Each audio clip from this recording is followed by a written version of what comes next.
Hello everyone and welcome back to the 100k budget fuel challenge. I don't have anything else to say, so let's get into it. So, for round 2 of the tournament, we're gonna be racing 3 laps around Monza circuit, no chicanes. Fuel consumption set to 10x, 4 heats of 8, bottom 2 of each heat is eliminated.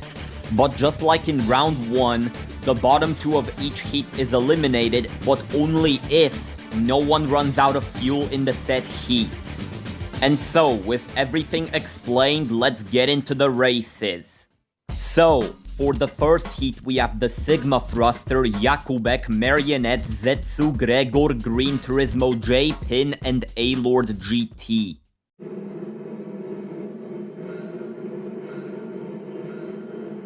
The race immediately begins with the camera being panned over to the Sigma Thruster, who, as you can see, is trying to hold off his competition but not really succeeding in doing that.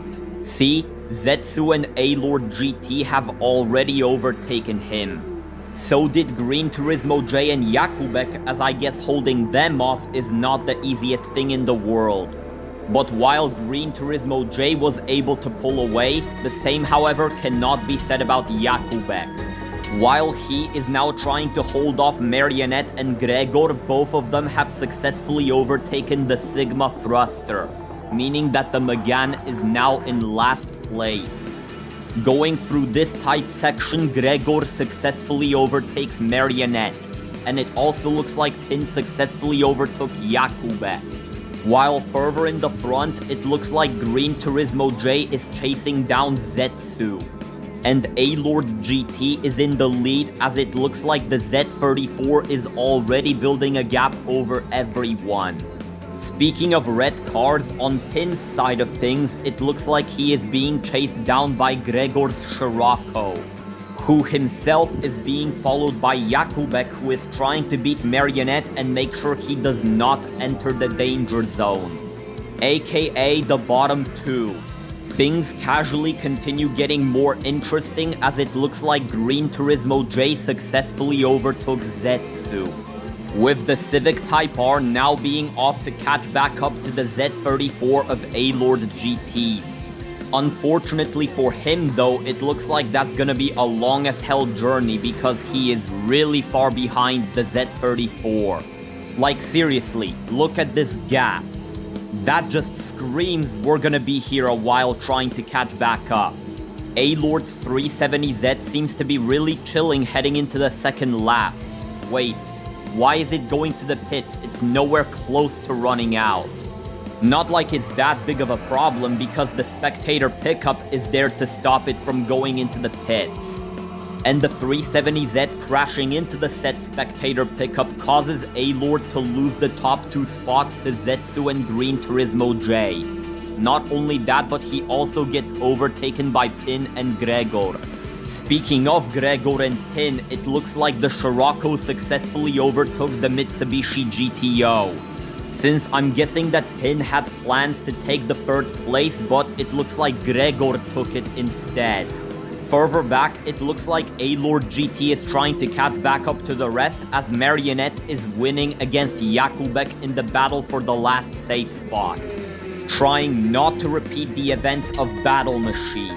In the back, it looks like the Sigma Thruster is unfortunately not really able to keep up with his competition, which is really unfortunate for him because unless someone runs out of fuel, he is doomed to get eliminated. Anyways, Jakubek and Marionette continue to battle against each other, with A-Lord GT continuing to try to catch back up to Pin, and not really succeeding much because Pin has quite a bit of a lead over him. Same goes for the gap between him and Gregor, as I guess he is now trying to catch back up to Zetsu, who is just chilling with nothing to do in 2nd place. Because it looks like the 4C, just like in round 1, is getting owned by a front-wheel drive. Except this time, that said front-wheel drive is the 2020 Civic. What can I say? Green Turismo J really had an opportunity to thrive on this track of choice. Fortunately for Zetsu, things may not be entirely boring for him because it looks like Gregor is closing in the gap between him. He dealt with one Scirocco and now he has to deal with the other one. Meanwhile, further back, it looks like Pin is just chilling in 4th place. I would say he has nothing much to do at the moment, but that would be a lie because A-Lord GT is chasing him down. He nearly even reaches overtaking distance of the GTO, and Pin may or may not get overtaken on the straight. But of course the 370Z screws A-Lord GT over by wanting to go to the pits again. Which once again, that scenario is prevented by the spectator pickup, which is straight up blocking the pit lane in order for people not to get eliminated so easily. But anyways, the collision with the spectator pickup causes A-Lord GT to fall down to the bottom too, meaning that Jakubek and Marionette are both safe from being eliminated by positions. For now anyway. In terms of the actual battle between them, it looks like Marionette is actively winning against Jakubek, successfully making sure the SFR doesn't overtake him. While that is happening, Pin is just chilling in 4th place, and Gregor's been closing the gap between Zetsu. So not only did Zetsu have to deal with Green Turismo J, but now he has to deal with Gregor as well. Speaking of Green Turismo J, he has just been chilling in 1st place this entire time. I really don't see a scenario in which that would change. Either way, Gregor successfully reaches overtaking distance, or at least tries to reach overtaking distance anyway. And things really seem to be working out in his favor because Zetsu, compared to him, is not really fast acceleration-wise. He reaches overtaking distance, tries to overtake the 4C, and it looks like he successfully does that, claiming the 2nd place with the Scirocco, while the 4C falls down to 3rd. The GTO is still bored out of its mind in 4th place, and in the meantime, A-Lord GT has successfully closed in the gap between Jakubek and is trying to overtake him. But Jakubek manages to successfully fight back against him just like he did against Pin in round 1. As for Marionette, he's just chilling as it looks like he successfully built a gap over the SFR. Zetsu tries to fight back against Gregor's Scirocco, but it doesn't look like the 4C is succeeding at doing that. As a result of all of these things happening simultaneously, it looks like the finishing order is set in stone. Green Turismo J finishes 1st with him still having some fuel left, and same can be said for Gregor in 2nd place and Zetsu in 3rd place. They don't get eliminated by fuel and neither does Pin in 4th place. A-Lord GT successfully closed in the gap between Marionette with barely any fuel left. But despite that, the Suzuki Swift holding him off allows A-Lord GT to advance into round 3 with literal freaking pixels to spare. And as a result of A-Lord's pure luck, the Sigma Thruster and Jakubek are eliminated from the tournament. For the 2nd heat, we have Tendril, Chudmobile, Martso, Halo, Fancy Wreck, Roxy Leylon, Spike 1999, and Thunderstorm Gaming.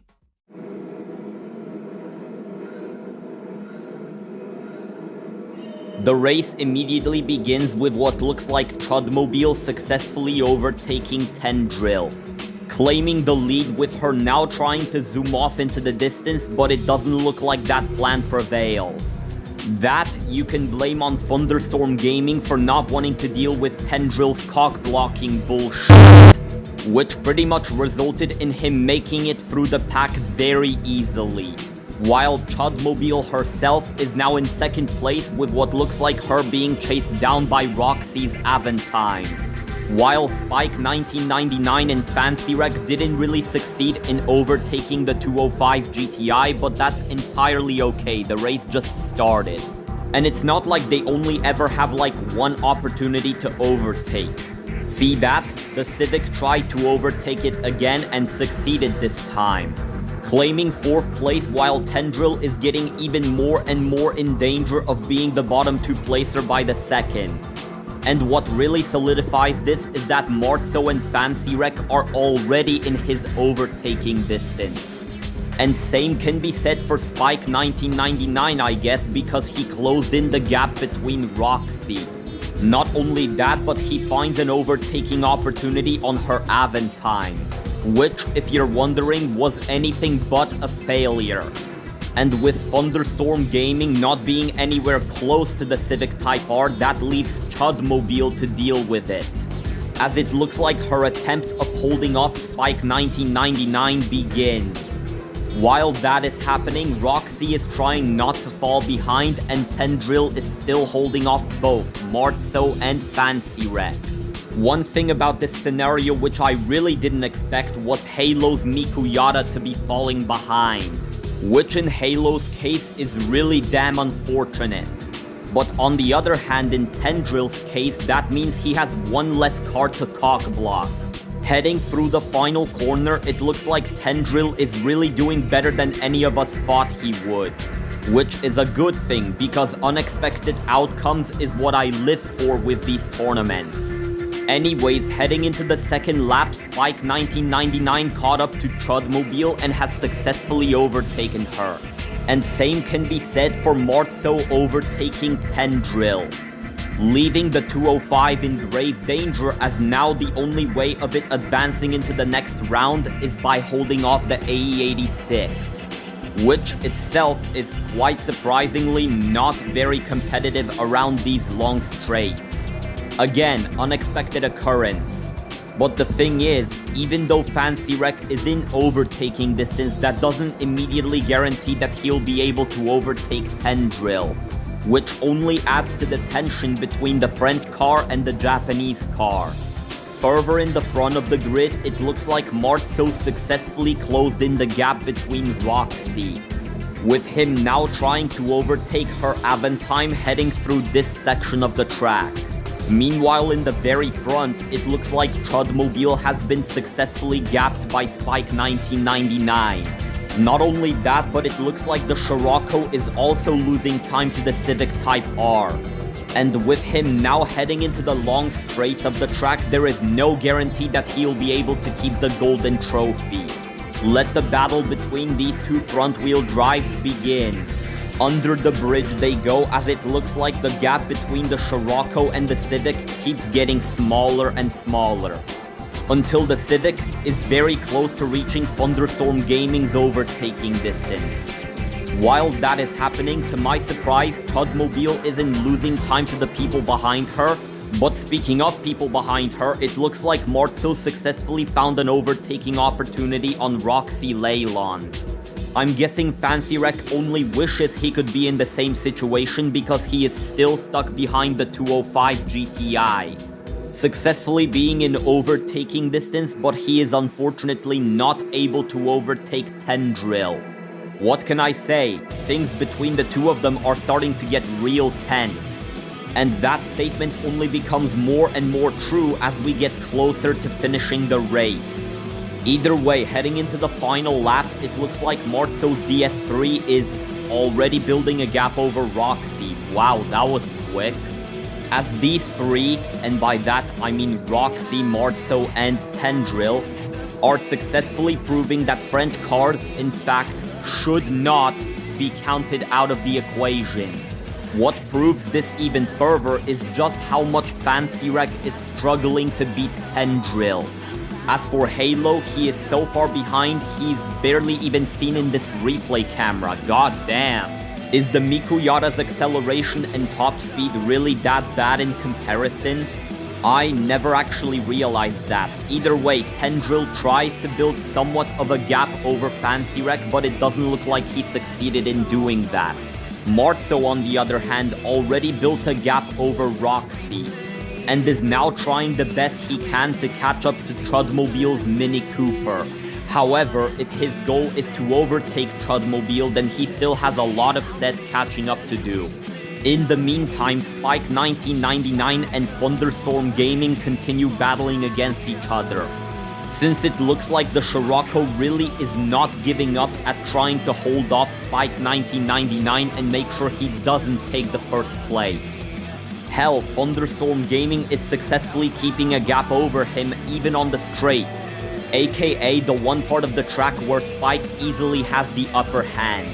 There's not much stuff notable about Chudmobile and Martso, both are just chilling in 3rd and 4th place respectively. And as you'll probably expect by this point, Tendril and Fancy Wreck are still battling against each other with Halo nowhere to be seen. And unless someone runs out of fuel, then the Mikuyata is pretty much screwed. And even though Roxy is not gaining time over Tendril or Fancy Wreck, at least she didn't lose any time to them. Neither did Martso in the DS3 or Chudmobile in the Mini. Either way, heading through the final corner of the track, it looks like the Scirocco won over the Civic, meaning that Thunderstorm Gaming is the first safe again, with Spike 1999 taking 2nd place, Chudmobile following both of them not long after as the Mini successfully earns itself the 3rd place. Martso's DS3 finishes right behind her in 4th place, as it looks like none of them, not even Roxy in 5th place or Tendril in 6th place, are even close to running out of fuel. And with Halo placing 8th and Fancy Wreck placing 7th, they are both eliminated.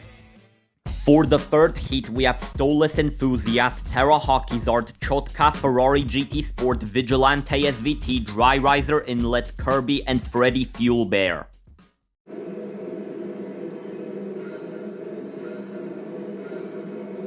Immediately after starting the race, Chotka, Ferrari, and Terra all try to overtake Stolas Enthusiast, with all of them succeeding, which isn't usually something that would happen. However, it's not much of use because both Dry Riser Inlet and Freddy Fuel Bear also overtook Stolas Enthusiast, with Dry Riser Inlet claiming the 1st place, which didn't really last long because Freddy Fuel Bear overtook them. While that is happening, Ferrari is now chasing down Chotka, and even though it took them way longer to achieve it, both Vigilante SVT and Kirby overtook the FTO. Not only that, but it looks like the M2 competition already closed in the gap between the Super Beast. But like I said many times already, even though you're in overtaking distance, that doesn't immediately guarantee an overtake. Ferrari continues to chase down Chotka, with him not really being able to overtake her, as Dry Riser Inlet isn't really able to keep up with Freddy Fuel Bear's C7 Corvette. Which, being completely honest, that was very much expected from Freddy Fuel Bear. Either way, Ferrari reaches Chotka's overtaking distance, and same can be said for Vigilante SVT and Kirby, as they both reach the Super Beast's overtaking distance. But unlike Ferrari, it doesn't look like they've really been able to overtake the Super Beast. If anything, the Vigilante 8 Mobile and the M2 constantly keep overtaking each other back and forth. However, things may or may not change for the two of them on the straight, because something that definitely changed is that Ferrari has made it past Chotka, taking the podium spot away from the RX-7, with the Crossbow R now trying to catch up to Dry Riser Inlet and their C4 Corvette. Heading into the 2nd lap, the C7 Corvette just seems to be chilling in 1st place with not much to do, as it doesn't look like him or any of the top dogs are gonna be running out of fuel yet. We're not even onto the 2nd lap yet, and Vigilante SVT's already trying to head into the pits. However, just like in other cases of someone trying to enter the pits, the spectator pickup is there to stop it. And what happened right there allows Stolas Enthusiast to catch back up to Vigilante SVT and overtake him. See, maybe this race wasn't a lost cause for him like everybody probably thought it was. Vigilante SVT now tries to gain back the time he lost, but can't because of Stolas Enthusiast's superior top speed. Hell, as a result of the matter, it looks like Stolas Enthusiast actually gapped Vigilante SVT on the straight. And the exact same thing can be said about Terra getting gapped by Kirby. And funnily enough, for the exact same low top speed reason too. History repeats itself, I suppose, with what looks like him now trying to catch up to Chotka. again, who, if you're wondering, was really not able to keep up with Ferrari's KTM. If anything, the gap between her and Ferrari just keeps on growing. But how is Ferrari doing anyway? It looks like he already closed in the gap between Dry Riser Inlet and their C4 Corvette. Not only that, but he successfully reaches overtaking distance of the C4 as well. I'm actually kinda surprised that happened. And I say this because the C4 is being chased down by the Crossbow R despite being much more powerful. Ferrari finds an overtaking opportunity on their C4 Corvette, but the camera pans over to Freddy Fuel Bear before we can even determine whether or not he succeeded in the said overtake. And a bit of an off-topic rant, but I'm kinda surprised at how fuel efficient the C7 Corvette is. Either way, it looks like Ferrari succeeded in overtaking Dry Riser Inlet. While that is happening, Kirby is slowly but steadily catching up to Chotka, which would continue to be the case if it wasn't for the M2 competition wanting to go to the pit lane. Thankfully for Kirby's case, the spectator pickup is there to stop it from doing that.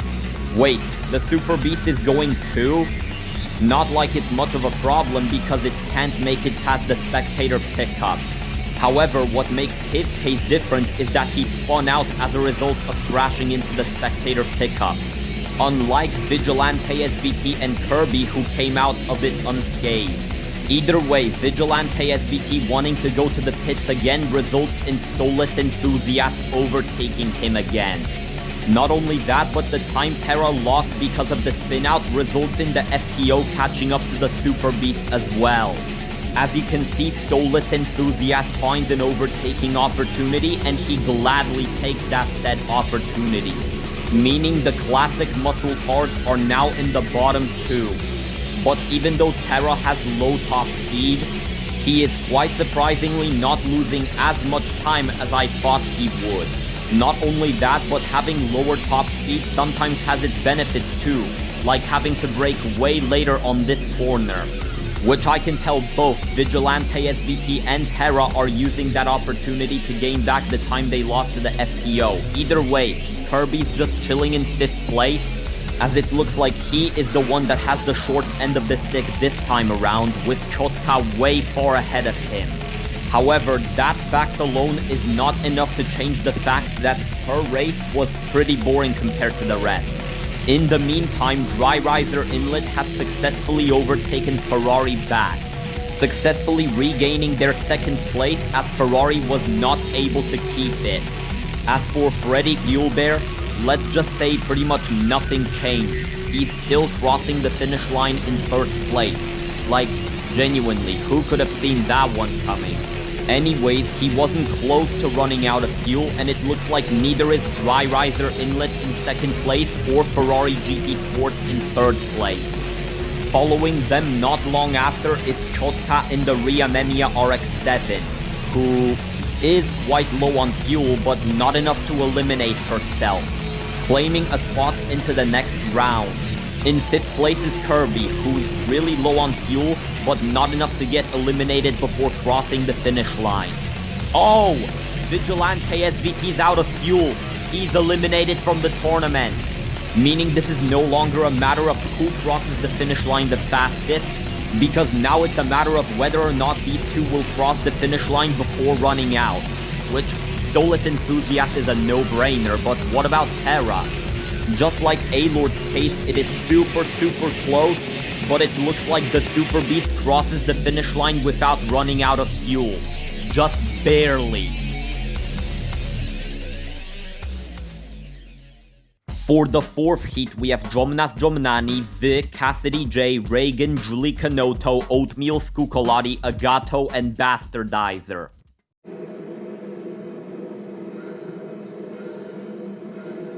Off the start line, Jomnas Jomnani goes with Vi and Reagan immediately overtaking him.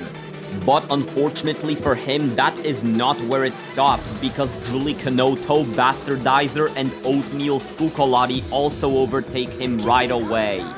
With Julie Canoto taking the 1st place as Bastardizer tries to overtake him. However, he can't really do that because the RX-8 of Julie Canotto's is surprisingly outperforming him. While that is happening, it looks like Reagan is getting outperformed by Vi, and Cassidy J and Agato both made it past Jomnas Jomnani, who is in last place now. Meaning that his only chance of making it to the next round is if somebody runs out of fuel. And same can be said for Agato, who is in 7th place. Because it looks like he is really not able to keep up with Cassidy J, who himself is now trying to compete with Reagan's pits. And things might get actually pretty interesting as they make their way to the long straights. Vi is also doing pretty good, which is kind of something that I didn't really expect given his performance in round 1. Either way, Julie Canotto seems to be chilling in first place as the RX-8 is really good at building gaps, I suppose. Seriously, I'm genuinely shocked that it is doing better than the Lexus RCF. And speaking of the RCF, it looks like Bastardizer is easily able to outclass Oatmeal Scucolati. And while he is now trying to build even more of a gap over the A45, Cassidy J continues to battle against Reagan. What can I say, these races always get more and more interesting as we speak. Or should I say, considering I'm the only one commentating right now, as I speak. Despite being an absolute rocket ship, it doesn't look like Julie Canotto is gonna be running out of fuel yet. Speaking of which, Bastardizer's Lexus is trying to go to the pit lane but can't because of the spectator pickup. And that little distraction allows Oatmeal Scucolati to take 2nd place. Not only that, but he loses the podium spot to Vi. Not like it's much of a problem for Bastardizer given he can just easily catch back up to the S15. Meanwhile, further back, Cassidy J found an overtaking opportunity on Reagan, and if you're wondering, yes, that overtaking opportunity was indeed successful. And during all of that, Agato in the WRX has just been getting left behind, as it doesn't look like he is really able to keep up with his competition in this race. And someone who can definitely relate to that is Jomnas Jomnani in the Golf Mark 1. Because he has been left behind by the competition too. And now the question is it over for the both of them? Well, I guess we'll have to keep on watching to find out. Reagan has been gapped by Cassidy J's Ford Focus, since I'm guessing he is the one who benefits from top speed more than Reagan. Meanwhile in the front, it looks like Bastardizer has successfully closed in the gap between Vi, reaching overtaking distance and now trying to overtake the S15. And given that he is way faster than the S15, it would be dumb of me to assume that the overtake wasn't gonna be successful, with the Lexus now being off to catch back up to the Jagermeister A45 of Oatmeal Scucolati's. Which, if you're wondering what he's been doing this whole time, he was just building a gap over the S15 while the Lexus was still behind it. Once again, this is another case of we're gonna be here a while trying to catch back up.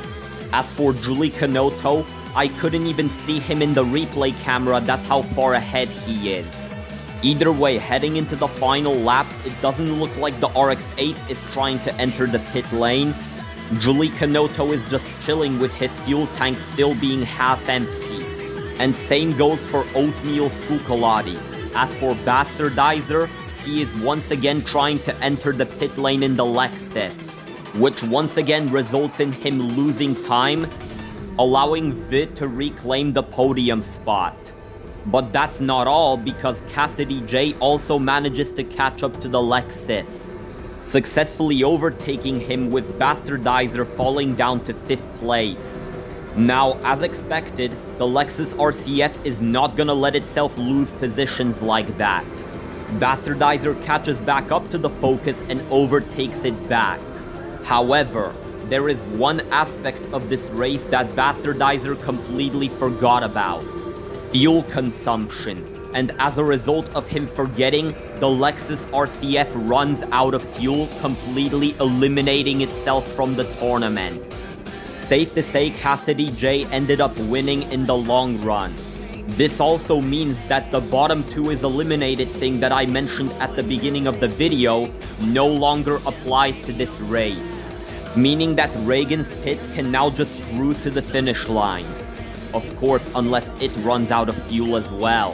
Which also means that Agato's WRX getting completely left behind by his competition is no longer a problem for him.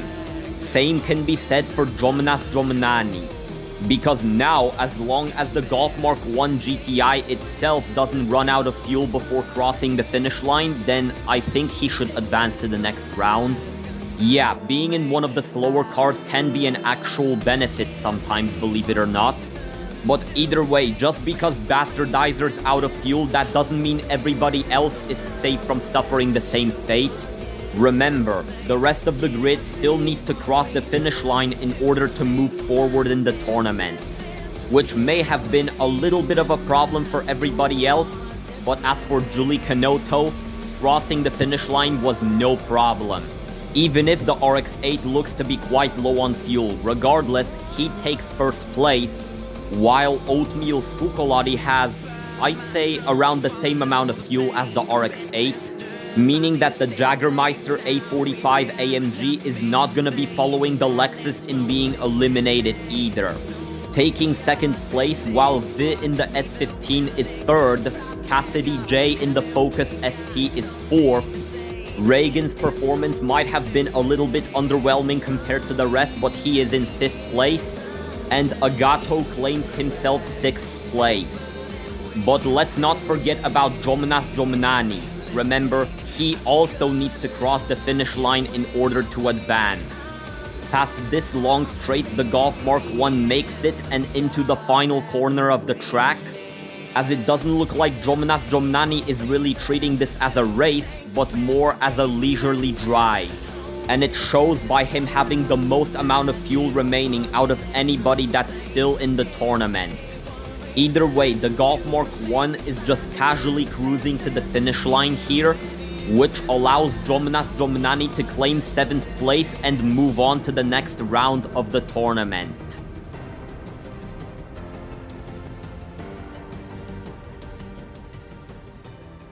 And that's about it for round 2. If you enjoyed it, which I know you did, like the video, and maybe even consider subscribing. I would really appreciate it. Thanks for watching, and I'll see you in round 3.